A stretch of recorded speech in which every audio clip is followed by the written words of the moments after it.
Hola, aquí estamos en un nuevo episodio del podcast donde vamos a hablar de seguridad alimentaria con rigor, pero con un lenguaje para que todos podamos entenderlo. Hoy traigo un tema bastante atractivo porque es verdad que suele ser alertas o que puede dar problemas en una auditoría. Es un requisito fundamental para una industria alimentaria que está envasando sus productos. Se trata del contenido efectivo de los envases y su control legal. Vamos a tener en cuenta requisitos del Real Decreto 1801. ¿Y por qué es esto tan importante? Bueno, pues porque regula lo más básico, que es la etiqueta de un producto que se encuentra envasado. Hoy vamos a descubrir qué es lo que este Real Decreto nos está pidiendo con respecto a las cantidades nominales. Vamos a ver qué significa contenido efectivo. Vamos a ver cuáles son los errores máximos tolerables según esta legislación y por supuesto vamos a ver si nuestro lote cumple o no cumple y las vías para evitarlo. Así que si trabajas en calidad, producción, eres auditor, necesitas saber cuáles son los requisitos que tenemos en el Real Decreto 1801, quédate conmigo. Hola, ¿qué tal? Yo soy Marife Montes y estamos en un nuevo episodio de mi podcast, donde cada semana estamos hablando de requisitos, herramientas, mejoras, todo lo que una industria alimentaria necesita saber para cumplir legislación y requisitos como pueden ser de normas de certificación como BRC, IFS y FSS 22000. Te recuerdo que si acudes a mi página web marifemontes.com vas a poder escuchar todos los episodios, además de poderte descargar los apuntes de cada uno de ellos.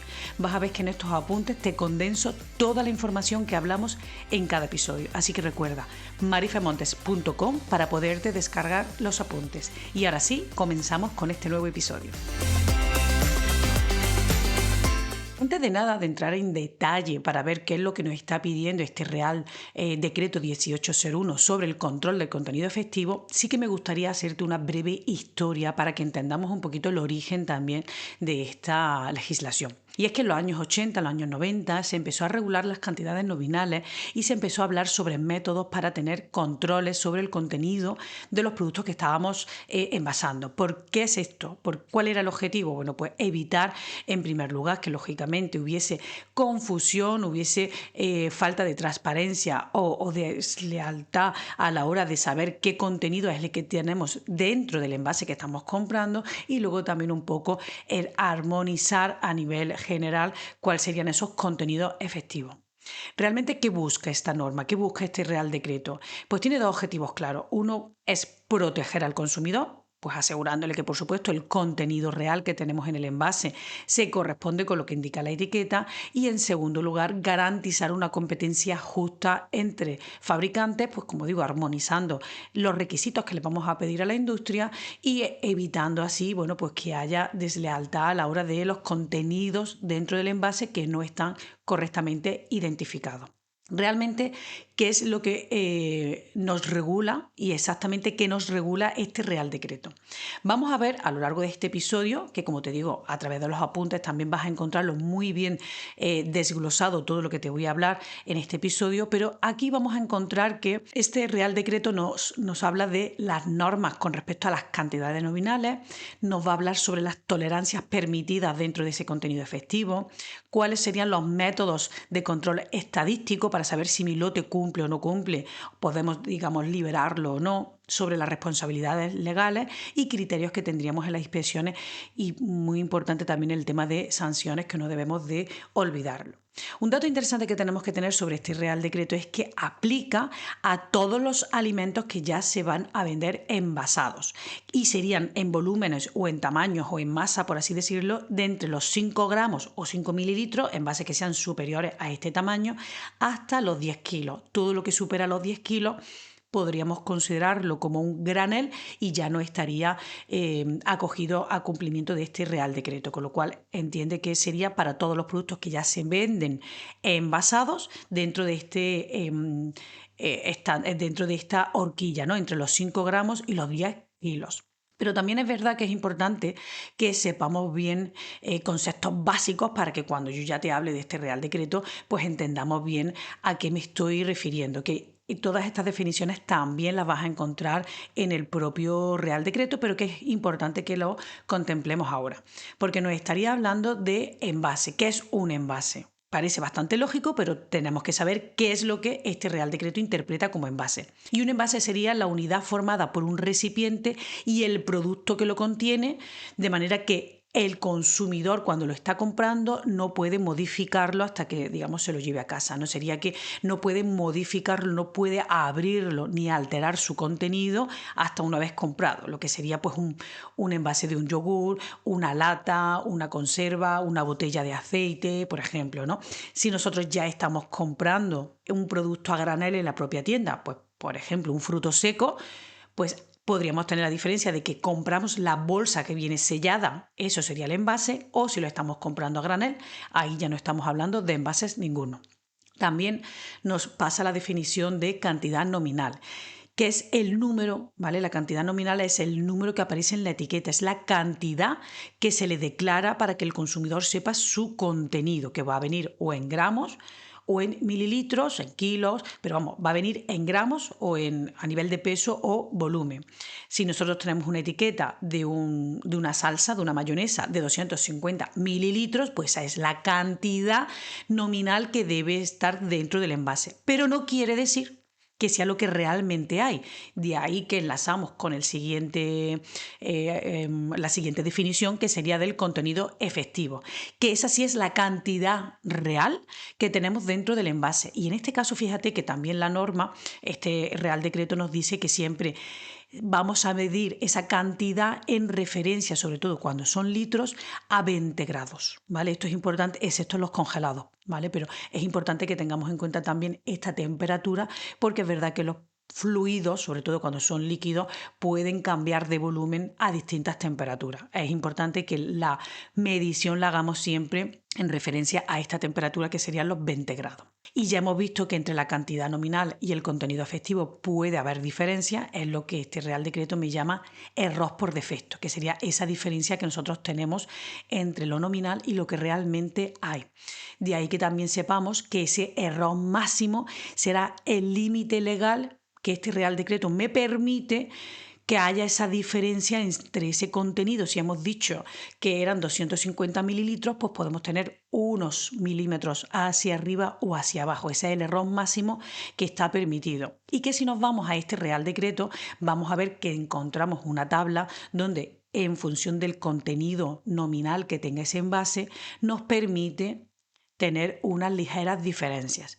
Por ejemplo, en un envase de 100 mililitros nos permite ¿vale? Nos permite este Real Decreto diferenciarnos o tener ese error máximo permitido no más de un 4,5%. Es decir, que si son 100 mililitros, como consumidor tenemos que saber, pero bueno, sobre todo yo me enfoco a la industria alimentaria, que cuando estemos haciendo estos controles, nuestro envase puede pesar 4 gramos hacia arriba, 4,5 gramos hacia arriba o hacia abajo, pero no más de ahí. Si tenemos, por ejemplo, un envase de 1000 mililitros, pues la diferencia sería 1,5% de diferencia. Por eso es importante que te vayas a la tabla, que también te la he reflejado en los apuntes de este episodio, para que sepamos bien cuál sería ese porcentaje máximo que nos permite diferenciarnos. Y luego tenemos un contenido mínimo tolerable para todo un lote, que digamos es la cantidad más baja que nosotros podemos tener en el envase sin que se considere que este envase está defectuoso porque lo hemos envasado por debajo del error máximo tolerado. Ese envase, si está por debajo, ya sería un envase que la norma nos llama deficiente. Y es el que tendríamos que ir rechazando en función de estos controles que nosotros estemos haciendo, pues serían envases que nosotros podemos rechazar porque se considerarían deficientes. Y ahora me voy a detallar un poquito más sobre la definición de lote, porque sí que aquí debemos de tenerlo bastante claro. Un lote, ¿vale? Por trazabilidad y demás, ya sabemos que es el conjunto de envases que tienen unas mismas características, que se han fabricado en un mismo momento, que tienen unos mismos ingredientes, etcétera. Pero a nivel desde el prisma de este Real Decreto, el lote lo vamos a definir como el conjunto de envases de igual cantidad nominal que se han envasado en el mismo lugar y al mismo tiempo, o a lo largo de este mismo tiempo, de ese mismo día, y que podemos decir que, o podemos usar dos criterios para determinar el tamaño que tiene nuestro lote. Si nosotros tenemos una producción lenta, por así decirlo, en la que no estamos envasando miles de envases en una misma hora, podemos decir que, que el lote puede ser todo este día, o por horas de producción, o por periodos. En cambio, si nosotros tenemos lotes en los que la capacidad productiva es muy alta, nos habla incluso hasta de 10.000 envases, nosotros tendríamos que considerar que ese lote serían esa cantidad de envases. Te voy a poner algunos ejemplos para que lo tengamos un poquito más claro. Te voy a poner varios ejemplos. Imagínate que es una fábrica de pasta seca en la que tiene una línea que produce 5.000 paquetes de macarrones de 750 gramos por hora. Si haces el control justo al final del proceso de envasado, todo lo que se ha producido en esa hora, es decir, esos 5.000 paquetes, formarían ese lote. Con lo cual sería un lote de 5.000 paquetes en el que nosotros vamos a muestrear para verificar que la media del contenido efectivo es superior a la cantidad nominal, que no hay demasiados envases deficientes y que ningún envase se encuentra por debajo del máximo permitido al doble. Es decir, que si nosotros tenemos ninguno de ellos puede estar al doble del error máximo permitido. Digamos que serían estos controles los que tendríamos para este ejemplo en el que hacemos 5.000 paquetes por hora. Ahora imagínate otro escenario en el que tenemos una empresa pequeñita que está produciendo mermelada y que a lo largo de todo un día fabrica 6.000 frascos de 250 gramos en 2 turnos. ¿Vale? Nuestro lote serían estos 6.000 frascos. De ahí podemos hacer un control al final del envasado, una vez que lo tenemos todo envasado, con lo cual tomaríamos como lote estos 6.000 frascos como un solo lote, que se han envasado en el mismo día, están llenados en las mismas condiciones, tienen el mismo contenido efectivo, etcétera. Con lo cual nosotros aquí, de igual manera, nuestro lote serían esos 6.000 frascos totales, mientras que en el ejemplo anterior tendríamos 5.000 envases por lote, porque sería por contenido, control horario, control horario. Por eso es muy importante que nosotros sepamos cómo vamos a definir nuestro lote para saber cada cuánto tendríamos que hacer estos controles, y que vamos a ver en este episodio las tablas que tendríamos para saber qué cantidad de controles tendríamos que hacer en función de ese total número de envases que tenemos en el lote. Y ahora, por continuar un poco con las definiciones, pues sí tener en cuenta que tenemos que, o nos define lo que sería control destructivo versus al control no destructivo, que como su nombre indica, el no destructivo es aquel que estamos controlando el envase, por supuesto sin destruirlo, sin abrirlo, y el destructivo es el que necesitamos abrirlo para hacer ese control. Y vamos a ver que igual en este Real Decreto nos aparecen número de envases a controlar distintos según sea no destructivo o destructivo. Y nuevamente me voy a parar un poquito en la definición de tara, que también nos viene sobre todo cuando estamos hablando de contenido destructivo, cuando hacemos controles destructivos o cuando estamos programando nuestra envasadora en función de esta tara. Esta tara es la diferencia que tenemos entre el peso total del envase, incluyendo ese envase, y el contenido. Es decir, que nosotros primero tenemos que saber cuál es el peso o cuál es el volumen que va a contener ese envase. En este caso normalmente lo hacemos por peso. Nosotros tendremos que hacer una media de los envases para saber nuestra tara, es decir, nosotros pues podemos coger, la norma nos habla de al menos 10 envases para sacar la media y así nosotros poder programar la tara en nuestra envasadora.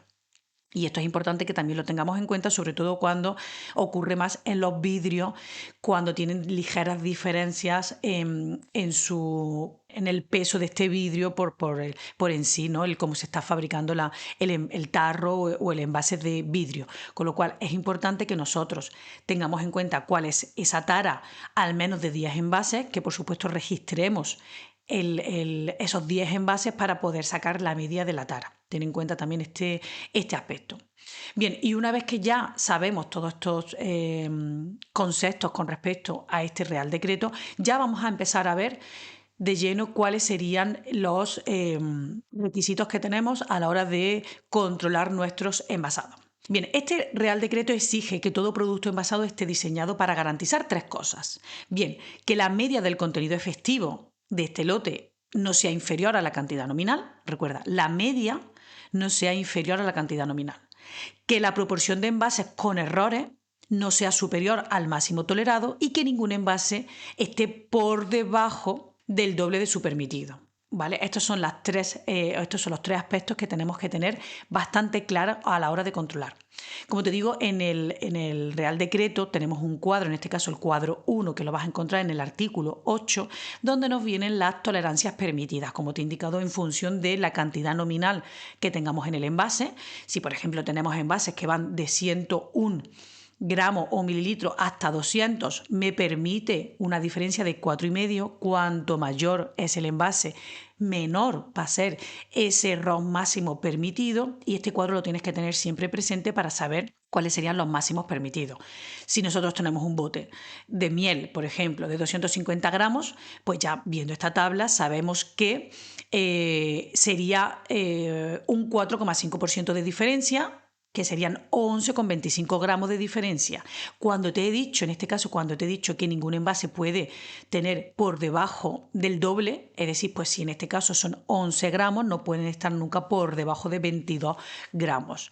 Esto es importante, y sobre todo también tener en cuenta un tip importante es que cuando redondees siempre tienes que irte por encima de la décima del gramo o del miligramo. No redondees hacia abajo, sino siempre hacia arriba. Luego, en este Real Decreto nos habla de la modalidad que tenemos del control estadístico. Nos dice que nosotros tenemos que tomar una serie de muestreos para determinar un primer control, que sería el contenido efectivo de los envases individuales, uno a uno, de los que estemos controlando, y luego la media. ¿Vale? Son dos controles los que nosotros tenemos que hacer en este Real Decreto. Uno que es el control de cada uno de los envases que estamos controlando, cuál es su contenido efectivo, cuál es la cantidad real que hay dentro de ese envase, y luego la media. Esta media será de todos los que nosotros hemos ido controlando, ¿vale? Recuerda que son dos controles. Una de las preguntas más frecuentes que me suelen hacer con respecto a la interpretación de este Real Decreto es que ¿cuándo es obligatorio aplicar el control estadístico? Normalmente suelen hacer los controles de cada uno de los envases que estamos controlando a contenido neto, pero me preguntan, oye, ¿siempre es obligatorio hacer este control estadístico? Y la respuesta es sí. Si vendes productos envasados con cantidad nominal constante, es decir, estos frascos de 250 gramos de miel, siempre tendremos que hacer este control estadístico, y nos lo está pidiendo en el artículo 2 de este Real Decreto, en el que nos dice, siempre que tengamos envases que se están vendiendo ya envasados, es decir, productos ya preenvasados antes de la venta, siempre que tengamos cantidades nominales constantes, siempre que estén expresados en masa o en volumen y que estén dentro de entre los 5 gramos y los 10 kilos. Cuando digo preenvasados, es que no lo estamos envasando en el momento de vendérselo al cliente, como puede ser en una frutería, o que no son a granel y el cliente se los coge, sino que ya salen de fábrica envasados. Y cuando hablo de cantidad nominal constante, sería como estos frascos de la miel, como te he puesto en el ejemplo, de 250 gramos. También es verdad que nosotros podemos tener envases, por ejemplo, las bandejas pues no sé, de un filete de pechuga, ¿no? En el que la etiqueta te dice la cantidad real que tiene, porque estamos pesando y etiquetando según la cantidad real que está teniendo cada una de las bandejas. En ese caso no tenemos que hacer el control estadístico, porque ya cada bandeja se etiqueta con la cantidad exacta que tiene el envase. Pero siempre que cumplamos con preenvasados antes de vender, con cantidad nominal constante, que están expresados en gramos o en mililitros, en masa o en volumen, perdón, y que están entre los 5 gramos y los 10 kilos, pues siempre tendremos que hacer este control estadístico. Y ya te digo que no siempre lo encontramos de esta manera, con lo cual ten en cuenta que siempre es exigible este control estadístico, y no es una opción, sino que siempre es exigible para cumplir con este Real Decreto. También es verdad que tenemos ciertas alternativas, o yo me puedo encontrar ciertas alternativas en las que me dicen, no, es que mi báscula en continuo me pesa el 100% de los envases, ya la propia báscula me hace estos controles estadísticos. Pues perfecto, nosotros ya lo tenemos automatizado y sería desde luego lo más cómodo para la industria, sobre todo para capacidades productivas altas. Pero si nosotros manualmente tenemos que coger uno a uno este control sobre el lote, en el que estaríamos cogiendo 30 o 50 o 80 unidades por cada lote,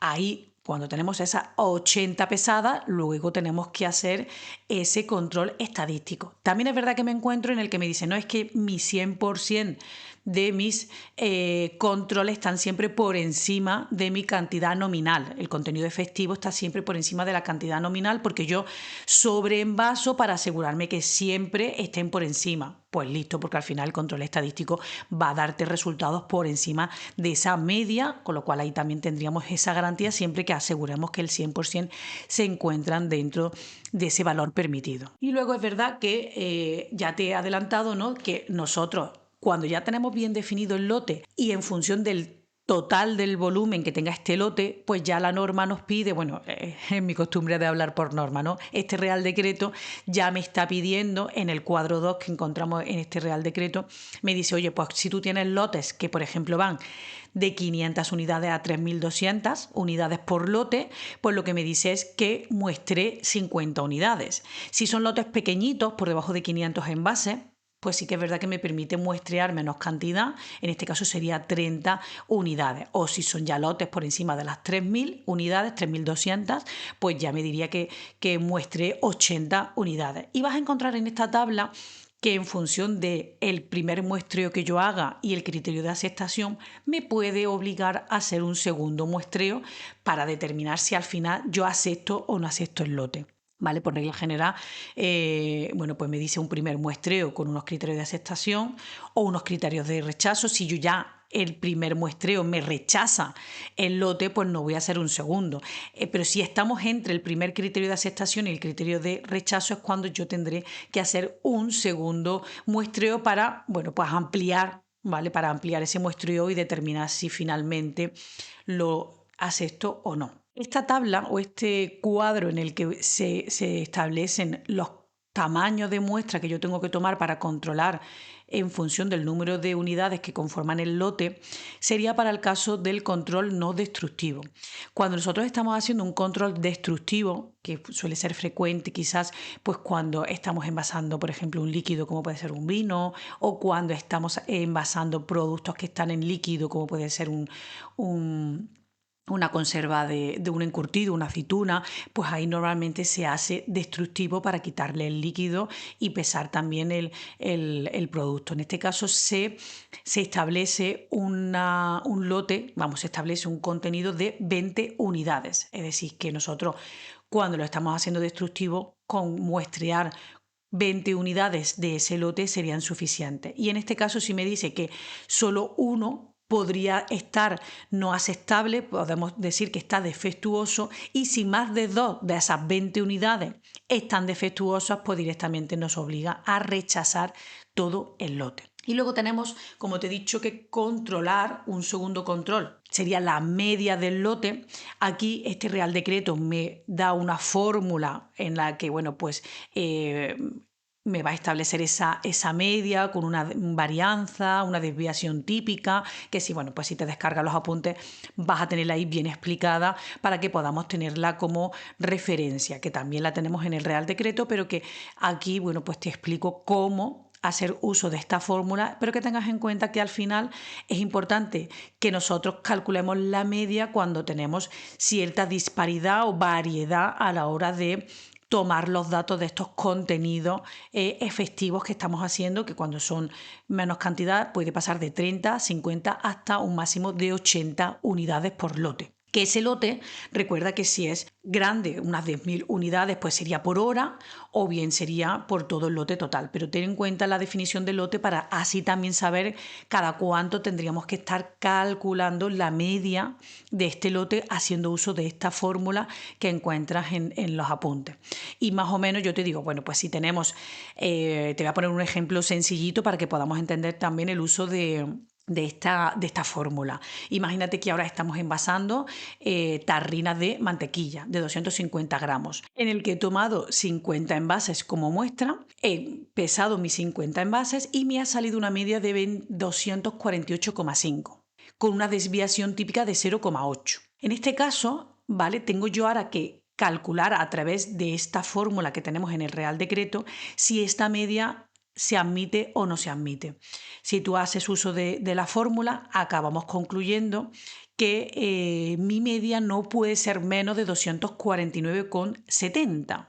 De esta manera nos estamos dando cuenta que la media de mi lote está por debajo de la media admitida, con lo cual en este caso nosotros nos veríamos obligados a rechazar el lote. Por eso es importante que vayamos calculando las medias, que tengamos capacidad de reacción y que hagamos uso, por supuesto, de esta fórmula para que podamos justificar si admitimos o no admitimos el lote. Cuando nosotros estamos haciendo un sistema de llenado estable, tenemos bien calibradas nuestras balanzas, tenemos bien calibrado nuestro sistema productivo, cuanto mayor sea la población que estamos muestreando, más fácil va a ser que podamos admitir el lote. Cuanto menor sea el control, pues lógicamente mayor puede ser la desviación. En este caso, bueno, pues ajusta también en función de tus condiciones cuál sería el tamaño mínimo que quieres muestrear para tenerlo todo bajo control estadístico. Vamos a ver que ya te he hablado de la tara, ya te he dicho que es importante que tengamos en cuenta la tara para envases estándar o la tara individual. En este caso tenemos dos opciones, ¿no? Porque es verdad que nosotros podemos usar envases que son totalmente idénticos, que están normalizados, como puede ser un envase de PET para la mantequilla que hemos dicho anteriormente, pues nosotros ya calculamos nuestra media aritmética, nuestra tara de una serie de envases, por ejemplo, hacemos 10 envases vacíos, sacamos nuestra media y ahí ya podemos determinar la tara. Es importante que esto lo tengamos en cuenta y hacerlo, bueno, pues hacer un estudio, una validación para el tipo de cada envase, también ver un poco la variabilidad con el tiempo, si estos envases pueden cambiar ligeramente a lo largo del tiempo. Por regla general, ya te digo, en el vidrio sí que puede ocurrir con cierta frecuencia, pero cuando son envases, por ejemplo, de PET, pues es verdad que ahí no hay cierta variabilidad en el lote, con lo cual nosotros podemos sacar una tara fija y tenerla bastante estable a lo largo del tiempo. También encuentro industrias en las que ya van haciendo esa tara individual, es decir, que ya la propia envasadora está tarando cada uno de los envases, sabe cuánto pesa el envase y ya sabe cuánto tiene que llenar en total para que estemos dentro de ese contenido neto y ese contenido efectivo. Ya cada industria, en función de las posibilidades tecnológicas que tenga, pues así podrá ser mucho más sencillo o no el controlar los contenidos y en este caso también las taras. Pero ten en cuenta, ¿vale?, en función de la situación que tú tengas, que este Real Decreto nos está hablando de esta tara, que deberíamos de hacerla, pues si tenemos variabilidad en los lotes de nuestros envases al inicio de cada turno o de cada lote que estemos usando de envase, cada vez que estemos cambiando de tipo de envase, cada vez que cambiemos también de proveedor, cambiemos de características tecnológicas, siempre tendríamos que ir revalidando la nueva tara en cada uno de estos muestreos nuevos. Asegúrate que al final esta tara sea representativa y sea actual, tanto para bien, ¿vale?, para que no vayas a envasar por debajo de lo permitido y acabemos rechazando el lote, como para no estar sobre envasando un lote por encima de su contenido efectivo sin necesidad, pues porque nuestro envase esté pesando menos. En este caso tendrás que documentarlo, siempre tendremos que documentarlo, tendremos que tener registro de esta muestra de taras, de la fecha, el tipo de envase, la cantidad de muestras que hemos muestreado, la media que hemos calculado y un responsable la persona responsable que ha realizado esta tara. Esto, recuérdalo, que también tenemos que tenerlo como registro y como evidencia del cumplimiento de este Real Decreto. Ahora te quiero hablar sobre el etiquetado y la propia identificación. Y en todos los casos tenemos que tener claro que todo envase que vaya etiquetado tiene que ser indeleble, legible y visible, ¿vale? Son 3 elementos clave que tenemos que tener en cuenta y en este caso para hablar, ¿vale?, con el prisma o desde este Real Decreto, pues la cantidad nominal tiene que ser indeleble, legible y visible. Por eso también nos dice este Real Decreto cuál será el tamaño mínimo de la letra para indicar cuál es su contenido nominal, que va desde los 2 milímetros para envases muy pequeñitos hasta un mínimo de 6 milímetros para ya envases un poquito más grandes. Y que siempre tenemos que identificarlo por gramos, por kilogramos, por mililitros, centilitros o litros y no ninguna otra unidad dentro de el mercado español, no europeo también.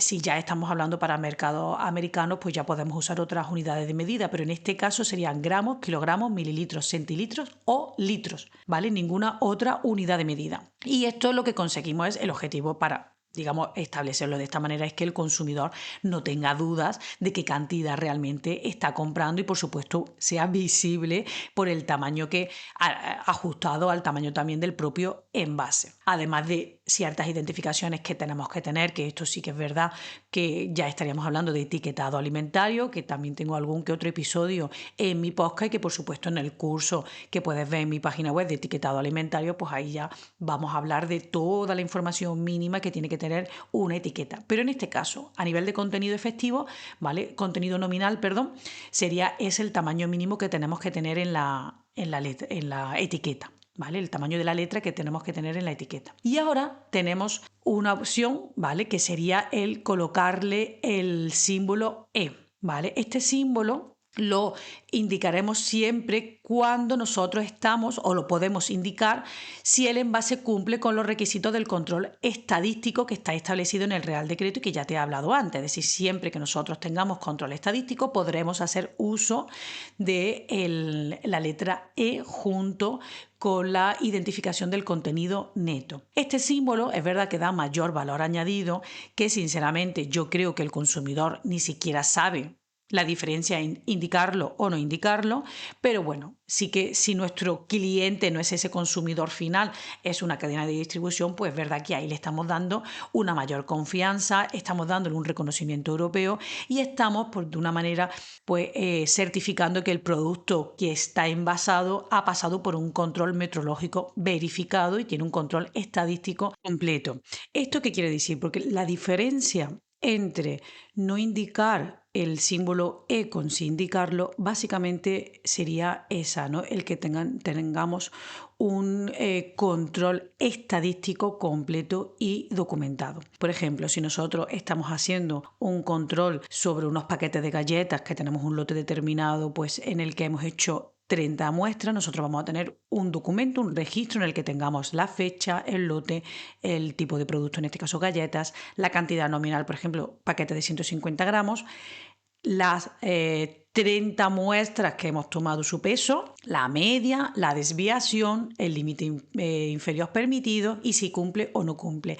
Esta sería la diferencia, el poder usar la E con respecto a no usarla, que tengamos este cálculo estadístico más completo donde hemos incluido medias, desviaciones, límites superiores permitidos, inferiores, etc. Es decir, que aquí vamos a tener unos cálculos más detallados. Es ligeramente la diferencia entre permitir usar la E a no usarla en nuestro etiquetado alimentario. Y como te decía, pues tampoco quiero olvidar el que hablemos sobre las responsabilidades, sobre los tipos de inspecciones o sanciones que podemos tener, porque ya en este Real Decreto, en el artículo 14, ya nos dice que la responsabilidad va a recaer sobre la persona física o jurídica cuyo nombre va a aparecer en el etiquetado. Puede ser el envasador, el responsable del envasado o incluso el propio importador. Y esa persona física o jurídica es la responsable de asegurar de que el contenido efectivo se está midiendo y controlando según nos indica este Real Decreto. Se está haciendo el control con instrumentos verificados metrológicamente, siempre usemos o no la E en el etiquetado, tendremos que hacerlo con básculas o balanzas que están verificadas metrológicamente y siempre tendremos que documentar todos estos controles, el muestreo que hemos hecho, la justificación de nuestro lote, etcétera, etcétera. Y toda esta documentación tendremos que conservarla, según nos habla este Real Decreto, desde 1 año a 5 en función de la vida útil del producto. Si son productos que tienen vida útil de 3 meses, pues tendremos que conservar ese registro del control estadístico durante 1 año. Si son de más de 18 meses, pues ya no iríamos a 5 años. Y este dato lo tienes que tener en cuenta para incluirlo en tu sistema de gestión de calidad, donde establezcas los plazos de conservación de los registros, porque todos estos registros te los pueden pedir si te vienen las autoridades competentes, te hacen una inspección, te vienen a visitar y te hacen un muestreo en el que te van a pedir documentación de determinados lotes y tú tendrás que tener conservados esos registros si estamos dentro de nuestros plazos establecidos en función de esa vida útil. ¿Y qué ocurre? Pues que si nuestro lote no tiene todos estos registros de evidencia de estos controles, pues ahí nosotros ya estaríamos incumpliendo la legislación, estaríamos incumpliendo este Real Decreto y bien o porque no tenemos los documentos o porque evidenciamos que no hemos hecho los controles o que los controles no estaban bien hechos o no nos dieron resultados satisfactorios para liberar este lote, pues todo esto nos puede conllevar a actas de inspección y a determinadas sanciones. Bueno, pues que tenemos que tenerlas en cuenta, que la posibilidad está ahí y que no por ello nos vamos ahora a asustar, pero sí que tenemos que garantizar que, por supuesto, estamos cumpliendo con este Real Decreto. Y quiero darte ciertas recomendaciones como industria alimentaria para que no nos ocurra ese disgusto en el caso de que tengamos inspecciones. Bueno, te voy a dar una serie de recomendaciones, así que toma nota, o mejor dicho, descárgate los apuntes, donde aquí las vamos a tener bien enumeradas para que tú tengas tu lista de chequeo y no nos dejemos ningún punto atrás. En primer lugar, por hacer una recopilación y un resumen, define claramente cuál va a ser tu sistema de control de contenidos efectivos, ¿vale? Define bien cuál es tu lote, define bien cuál va a ser tu muestreo, define bien los pesos que tenemos o los volúmenes que vamos a controlar, cuáles son nuestros instrumentos de medida, qué verificaciones vamos a tener periódicas de estos equipos de medida, es decir, define bien todo tu sistema de autocontrol para el contenido efectivo. Verifica que todos tus instrumentos están calibrados y controlados, ¿vale? Tenemos legislación también, la ley de metrología, en la que nos va a obligar a que estén perfectamente calibrados y verificados legalmente, con lo cual asegúrate. Y aquí te quiero dar un consejo, porque también tienes que revisar, o más que un consejo es un tip, ¿no? Tienes que revisar que tu balanza que estás usando es la adecuada. ¿Y por qué? Porque la norma nos dice, o este Real Decreto nos dice, tu báscula no puede tener una precisión superior al quinto del error máximo permitido. Y te explico. Si tú tienes una balanza que te va pesando de 5 en 5 gramos y ahora resulta que nosotros estamos usando esta balanza para controlar la cantidad nominal de envase de 750 gramos, en el que el error máximo tolerado serían 15 gramos, un quinto de estos 15 gramos serían 3 gramos. Si resulta de que tu báscula te pesa de 5 en 5 gramos, va a ser superior a este quinto de la diferencia del error cometido con el error máximo tolerado, con lo cual asegúrate que la precisión de tu balanza siempre está por debajo. En este caso, con este ejemplo, tendría que ser una precisión por debajo de los 3 gramos, pues de gramo en gramo, por ejemplo, para que tú siempre estés dentro de la horquilla de la diferencia, con lo cual este es un detalle que tienes que tener siempre en cuenta. Otra recomendación es que registres bien todos los controles a tiempo real. ¿Vale? Y este es un detalle muy importante. Por eso, si tienes la posibilidad de que tu balanza te registre este dato de manera automática, pues va a ser mucho más cómodo. Ya hay balanzas a precios muy competitivos en los que te va registrando cada uno de los controles, confirmando que estás haciendo ese control y luego te saca todo el ticket de tus 50, de tus 80 pesadas o las que hayas hecho, con lo cual ten en cuenta que es importante registrar todos estos controles que estamos realizando.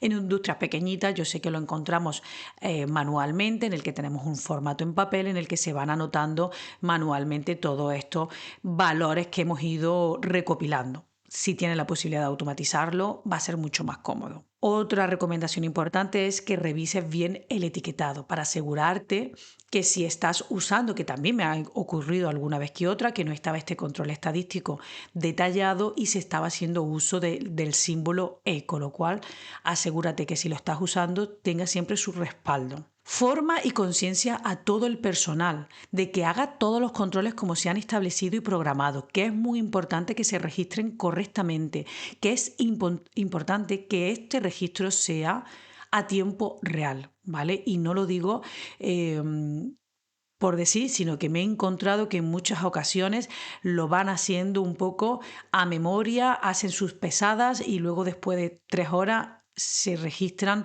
los datos porque siempre suponen que están por encima del valor de la cantidad nominal y no es siempre así. Y por supuesto, no es anotar los que están por encima de la cantidad nominal, sino anotar todos los controles que estamos haciendo, que también recuerdo una vez en el que el operario solo apuntaba, entonces aquellos que estaban por debajo lo dejaban pasar en la línea, aunque lo hubiesen controlado, y solo anotaban, claro, lógicamente ahí, de esa manera, por supuesto que todo el lote lo vamos a aceptar si solo anotamos los que están por encima de la cantidad nominal. Si ese contenido efectivo está por encima del nominal, pues por supuesto la media también lo va a estar. Así que ten en cuenta también que es una parte importante el darle formación y concienciación al personal que esté llevando a cabo estos controles. Bueno, pues hasta aquí yo espero haber sido útil. Hasta aquí una revisión general de todo este Real Decreto 1801 que nos controla el contenido efectivo. Ya hemos aprendido qué es el contenido efectivo, cómo tenemos que controlarlo, cuáles serían las tolerancias, cómo vamos a identificarlo en el etiquetado, nuestras responsabilidades. Te he dado una serie de recomendaciones y espero, pues que lo haya dicho de manera clara. También te repito, pues que si te descargas los apuntes vas a encontrarlos muy bien esquematizados con todo lo que hemos hablado en este episodio. Así que espero que haya sido de utilidad. Si ha sido así, agradezco muchísimo que me pongas una buena recomendación, una buena puntuación y que también pues me ayudes a compartirlo entre tus contactos que pienses que pues también pueden serle de utilidad. Así que muchísimas gracias por haberme escuchado, por haber llegado a este punto. Recordarte que te suscribas desde la plataforma desde la que me estés escuchando o desde mi página web. Recordarte que nuevamente que te puedes descargar los apuntes de todos los episodios si te haces miembro de este podcast o de manera individualizada en cada uno de los episodios que te interesen. Y también pues que nunca te digo, pues te invito a que visites mi página web en la sección de cursos, donde pues todos estos cursos que están en mi web he elaborado yo los contenidos y son muy similares a lo que te voy contando en cada uno de estos episodios. Así que pues sin más, espero que haya sido de utilidad y nos vemos en el siguiente episodio. Muchas gracias. Chao.